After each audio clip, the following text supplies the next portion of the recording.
نمیکشتنش، هیچ نمیکردن. خودش با هم اختیاری خودش میبره. همه خیر اصل خدی موندنش. تک سبب چی شد که ماس همین مومنت 16 فوریه سال 2024 برای چی کشتنش؟ برای اون خاطری که салом алейкум, ман Муҳаммад. Привет, это Навальный. Бале, имрӯза видео боз мешавад дар бораи Алексей Навалный. шумо дар инҷа бародаро видеоро тамошо мекунед. Касе ки дар Telegram канал набоша, бо мо Telegram канал дорем ки на танҳо просто комментария ва балки одамон метавонанд открита буду рояну баҳс кунанд, ягон фикр ақидаи худшона бигӯянд. яъне ки дар уҷа бо причина ишид ки бо ма як видео дига дар ин бора кунам подробнатару хубтар бифаҳмонам ки яъне ки фаҳмое ки ӯро киштанд ва фаҳмое ки ки кишт. анакунун нофаҳмое ки барои чӣ киштанд ва маҳз ҳамин замон киштанд. анами ду масъалада мо хуб гап мезанем ки барои чӣ киштанд ва маҳз барои чӣ ҳамин замон киштанд.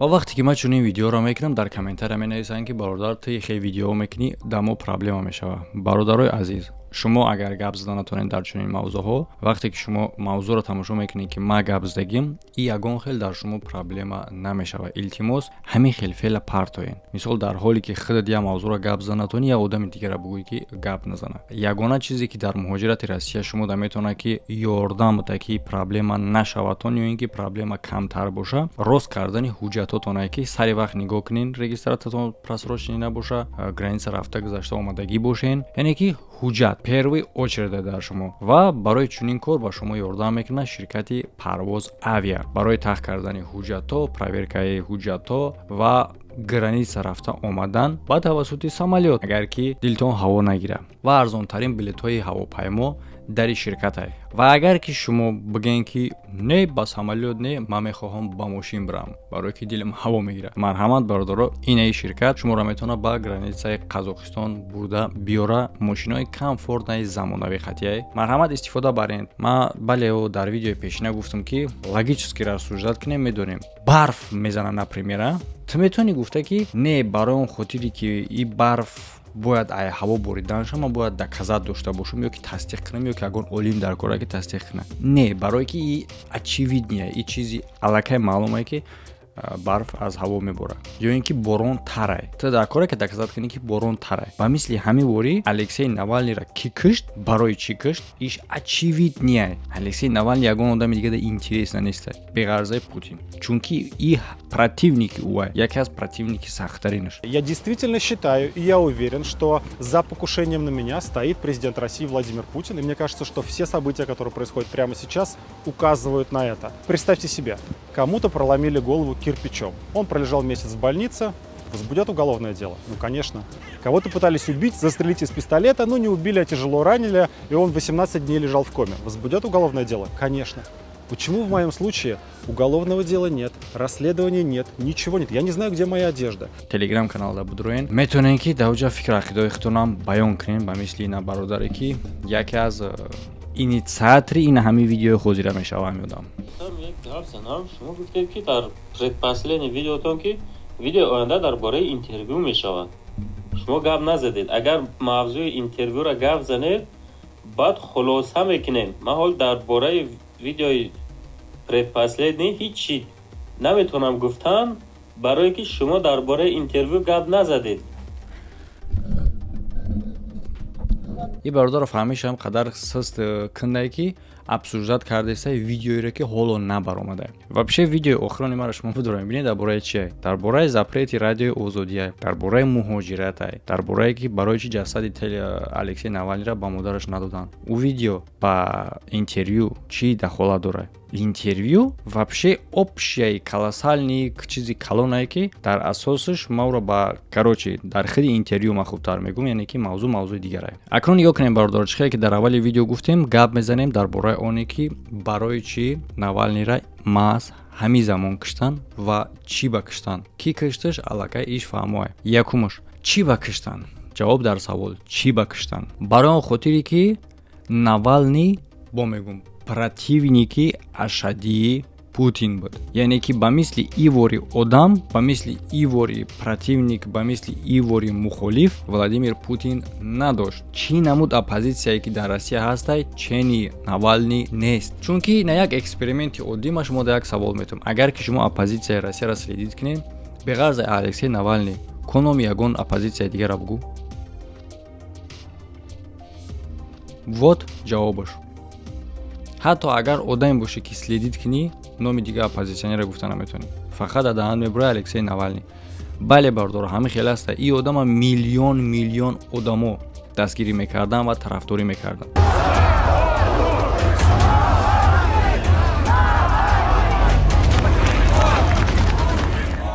барои чӣ хотирҳози бисёр одамо мегӯянд ки хай намебаромад, митинг мекард, дигараш кор мекард, барои чӣ ҳеч намегуфта. Якумаш ки як хел одамо дар инҷа хеле ҳам хатогӣ вазмин мекунанд ки мегӯянд ки дар Путин интерес нест, бароям ҳеч намегуфтанд. Ва дигар тарафаш дар ҳамун вақтҳо ҳам мегуфтанд ки и одами худшонай, яъне ки оппозитсионери сохтае ки просто байнда бибура ягон ғавғову шӯриш кунав, оппозитсияи конкретни набуроя ҳаши мардум ба шава. Бароям хотир маҳкамаш намекунанд. Неки не бародаро, гап дар инҷа набуд. Маҳкамаш намекардан барои он хотирае ки вообще дар умум корбори Россияро ба нисбати дигар кишварҳо ҷаҳон следит мекунад. Умуман оппозиция вообще законная. Навального они боялись тогда уже трогать, потому что, слишком заметная фигура, и это может вызвать серьезные протесты. Все-таки тогда в Россию на 9 мая приезжали всякие международные лидеры. Впереди была Олимпиада в Сочи, и Путин был заинтересован в том, чтобы сохранить лицо перед Западом. Он же Ходорковского выпустил перед Олимпиадой в Сочи. Ягон хел митинг кардан, ягон изҳорот карданам и законие, мумкине. Бароям хотир рафтан мира мегуфтанд. Оҳиста қин мешавад. Барои чӣ хотири? Якумаш камтар осонтар мешавад дар вақте ки Медведев ҳам мемонанд. Медведев ҳам мемонанд ба хотири чӣ? Ба хотире ки фикри халқ камтарак хел ором шавад, бигӯянд ки хайна Путин рафт, хайна дар Россия ҳам президент миният мешидай, алиш мешидай. Лекин дар ҳамин вақт оппозитсия мехоҳад ки реална хубтар действит кунад. Барои чӣ хотир ки бо Медведев забон ёфта мешавад, яъне ки Медведев контактда мерафт қати одамое ки изҳорот мекунанд ё ки ягон главае ки ягон активистое ки ягон чӣ нишон додагиянд, яъне ки одаме буд ки қати ӯ контактировать карда мешид. Дар ҳамин замон Путин ҷош да ӯро алиш мекунад, яъне ки обратно худаш меиста, барое ки уже дидаистае ки контрол дигаз рафтаистай. Ва и ҳамаш ҳам як ловушка буд, худи як бозӣ буд, мақсад худи Медведева мондан. Дар ҳамун замон ҳам управлят худаш мекард, Путин худаш мекард. Ва акнун ҷои хеле ҳам муҳимаш омад. Гап мезанем дар бораи оне ки и қадар вақт озод буд, корша бурда метавонист. Пас чӣ ба маҳз ҳамин замон, яъне ки хостанд ки бикушанша, хостанд ки ӯро манъ кунанд. Аз моменти отравит кардагӣ то моменти куштана гап мезанем. барои рахшуру тамошо кардан албатта ки чойтон обновит кунен ва гуфтан дар корае ки лавозимотҳое ки барои халқи мусалмон дар корае аз тасбеҳ то ҷойнамозу китоби Қуръона ҳамин хел 10 ашё ки нархи реалниш хеле ҳам баланд меиста, лекин шумо метавонед ки ба ивази 2900 рубл дастрас кунед. Ва вақте ки заказ мекунед ба сари ин ашёҳоро мерен, шуморо аз ӯ суроӣ мекунанд бо массаж, фитобочка ва ҳиҷомаи бепул. Ҳамаи корро шумо метавонед анҷом битен бо ширкати Шифо ҳиҷома. Рақамашон дар болои экрани шумо. Яъне ки чӣ хеле ки медонед шумо, Навални аввал даҳо як оппозитсионере ки ба мисли дигар оппозитсионерҳо хай мебароя митинг мекуна, хай мебароя баромад мекуна, лекин Путин наметавонист ки ӯро просто бубурора маҳкам куна ё ин ки хаб бидорона. Барои чӣ хотир? Сабабҳои бидак даруҷа ки Путин бояд хича дар назди мировой сообщества хуб нишон медод. Ва Путин ва Навални шахсе буд ки ира ҳама следит мекард дар ҷаҳон. Чӣ сабаб мешавад ки ҳама ин мировой влияниеро нигоҳ намекуна Путину, мехоҳад ки ӯро вообще нобуд кунад. Якум шак мерава ҳадафи отравление ва мегзарем резко қафо матад мекунем чӣ сабаби ин коро мешавад. Яъне ки Навални ба ғайр аз оне ки просто оппозитсионер буд, хатарнок мешавад барои Путин. Яъне чӣ хел интихоботи мерия мешавад ва дар ҳамин интихобот Алексей Навалниро роҳ метаҳанд. Ва албатта ки чунин ҳолат, чунин хатогӣ баъдан кардагӣ нестанд.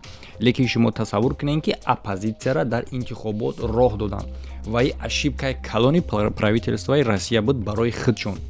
Барои Навални ва барои халқ хуб буд ва ин кор. Лекин ҳана ҳамин хел рафторо сабаб шид ки алексей навалниро ҳамчун одами хатарнок нигоҳ кунанд ва ӯро нобуд кунанд. Яъне ки чӣ связ дорад? Хуб гӯш кунед, ман давомшам мегӯм. Начнем с Москвы, а изменим Россию. Вот приблизительно так строилась его программа.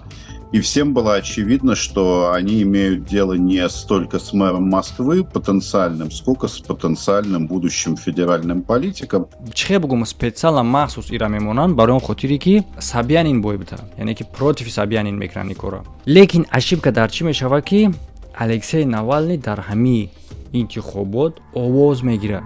Те выборы принесли Навальному более 27% голосов. Яъне ки ё мехостанд ки хай добавить чӣ мекунем, як оппозитсионер хай мебура, хай мекуна, хай одаморо ҷамъ мекуна, хай ҳо. Но вообще бовар карда наметонистанд ки Алексей Навальный оппозитсия дар интихобот метавонад ки голос бигира. Албатта ки дар дуюм тур сараш наметан, и доказат онира мекунад ки аллакай аю тарсидан, чунки дар дуюм тур сараш надодан.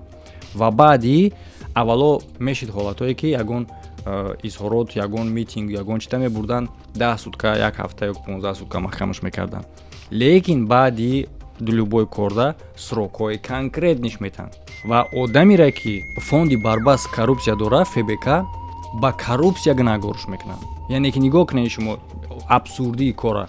Гунаҳгорш мекунанд ба оне ки, яъне ки одамиро вообще дига одама гунаҳгор мекунанд ва ира гунаҳгор дар он мекунанд ки ида одама иша ба иш шинос кардагия. Нехаҳед шумо абсурдиро ки дар ягон ҷо тувур намегирад. Албатта ки ё обжаловат мекунанд, ин кора доказат мекунанд ки хеле нест Алексей гунаҳгор нест, лекин ё кори худшо намебаранд. Ва ҳамин хел мо меоем то ҳамун числае ки Алексей Навальныро отравит мекунанд. Алексей Навальниро отравит кардана чӣ хеле ки имрӯз дар бораи маргаш мегӯянд ки ӯро Путин киштагӣ нест, баъзе одамо пайдо мешаванд. Дар ҳамон вақт ҳам гуфтанд ки чӣ дар кораи Путинда ӯро отравит карданда. Лекин дар расследованияи худи Навальный шумо бидуроен тамошо кунем, бибинем ки доказательствои 100%, не 1000% ҳастае ки ира аз тарафи Путин кардан. Доказательства, предъявленные нами, настолько убедительны, что даже заказчик преступления, президент Путин, не смог отпираться и фактически подтвердил, что великолепная восьмерка, следившая за мной почти 4 года, это сотрудники ФСБ. Ҳатто хати ҳамон одамое ки ҳамин кора кардаган, Алексей Навальный ба телефон гап мезанад. Просто по телефон гап мезана, хача аъзои ҳамун друн мегира, хативо гап мезана, ҳамин кор автоматик погза открыто баромадагӣ буд. Шумо метавонед ҳамаеро бинед. Почти все, кому я позвонил, трубку взяли, почти все быстро ее повесили. А потом нас ждала большая удача.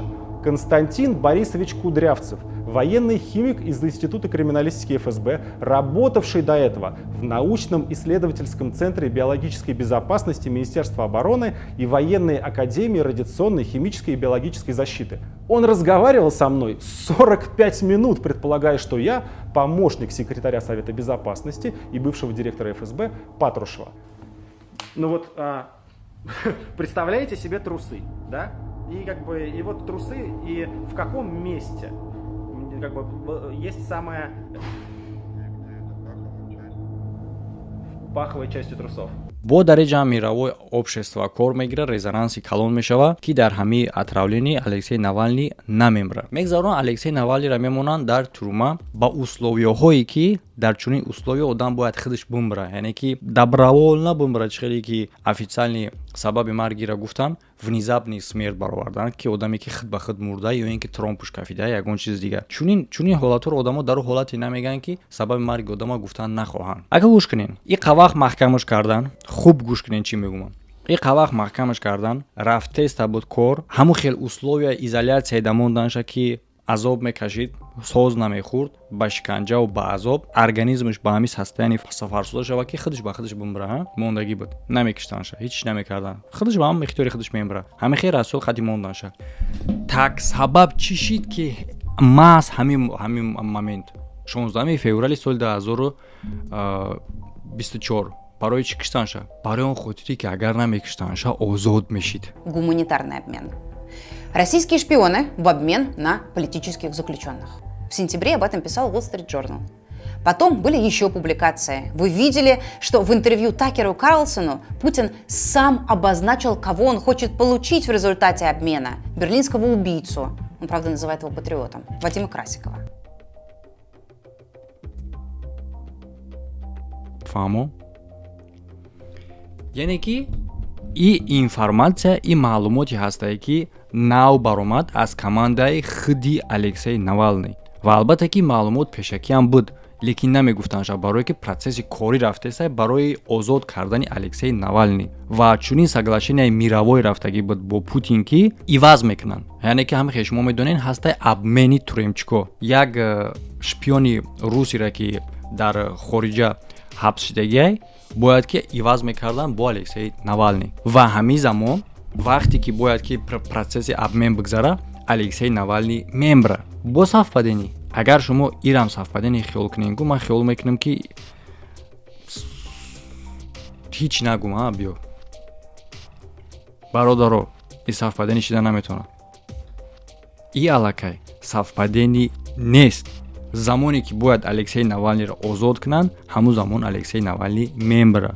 ва барои чӣ хотир ҳатто Путин розӣ мешавад ки ӯ набоша? Вақте ки чунин договорённость набуд, чунин обмен набуд, метонистанд ки просто бовна кунанд, мақсад ягон роҳи набуд ӯро бароварданда. Вақте ки командаи Алексей Навалний ин лаҳзаи карам ёбанд ки чунин обмен карда мо метонем, уже Путин аз забон кӯтаҳ мемонад.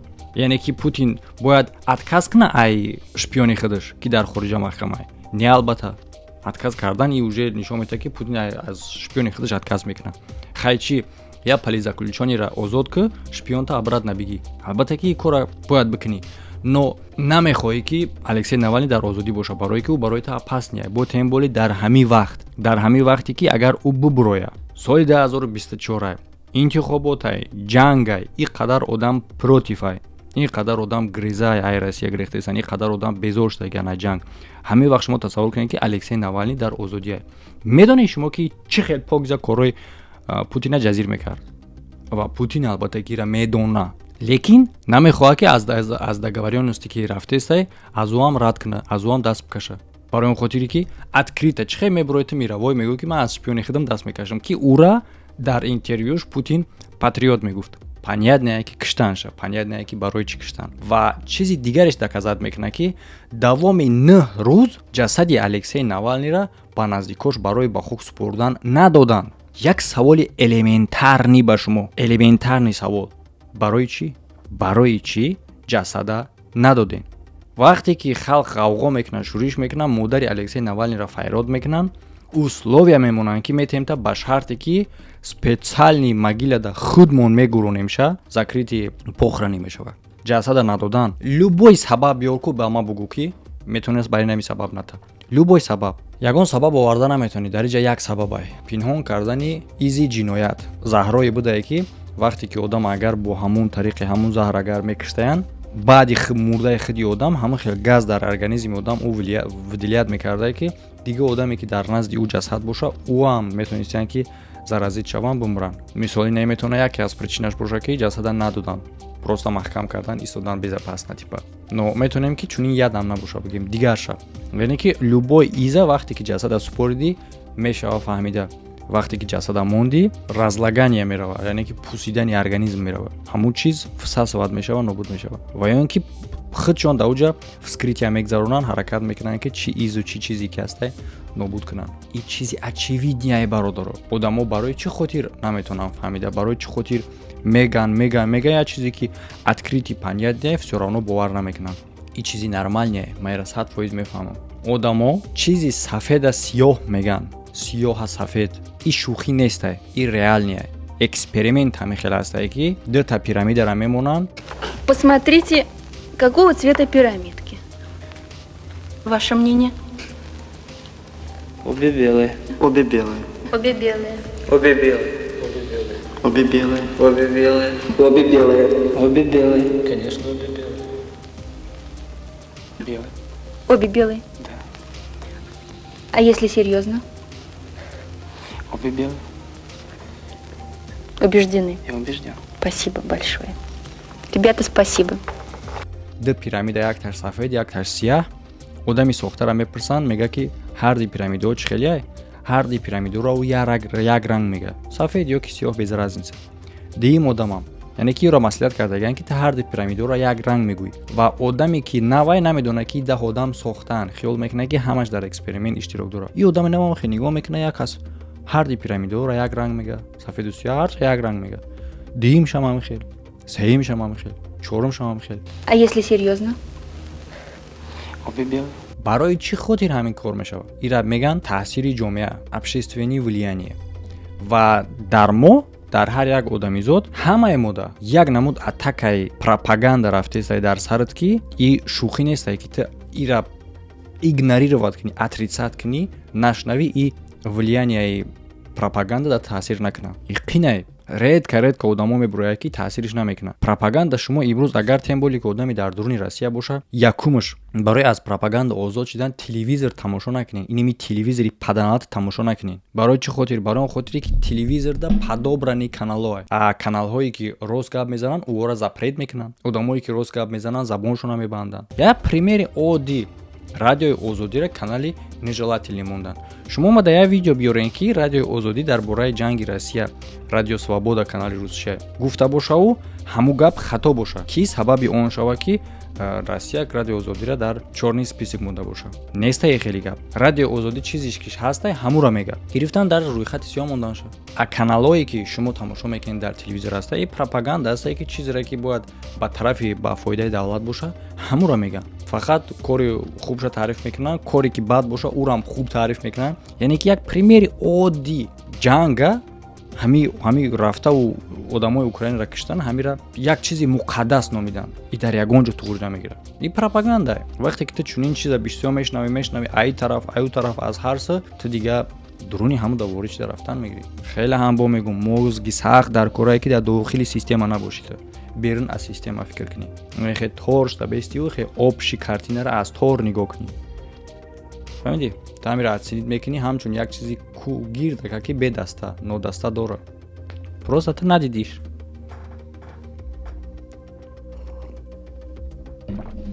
حرکت کنین، همه حالات از همه طرفش نگاه کنین و عقل سالم قطعی ادسینید کنین. در کانال لایک موندن فراموش نکنین برادرو. کانال ما безопаснее. در ویدیوی پیشین ما نگاه کردستم لایک موندنتون خیلی هم سسته. لایک را مونین. کانال безопаснее. شما در یکم پرابلم نمیشه. فکر حقیقتون در کامنتاری بنویسین. بدروین در یکم کامنتاری ссылкой تلگرام کانال بدروین دوجا فکر و عقیدهتون بیان کنین توسط голос رنگینی برادر یا اینکه ویدیو بسیار وقتایی که میشه و ما اگر به کار باشم میدرویم با голос چت میکنیم همه کسا چخچه میکنیم. همه در خیر تا ویدیوهای آینده.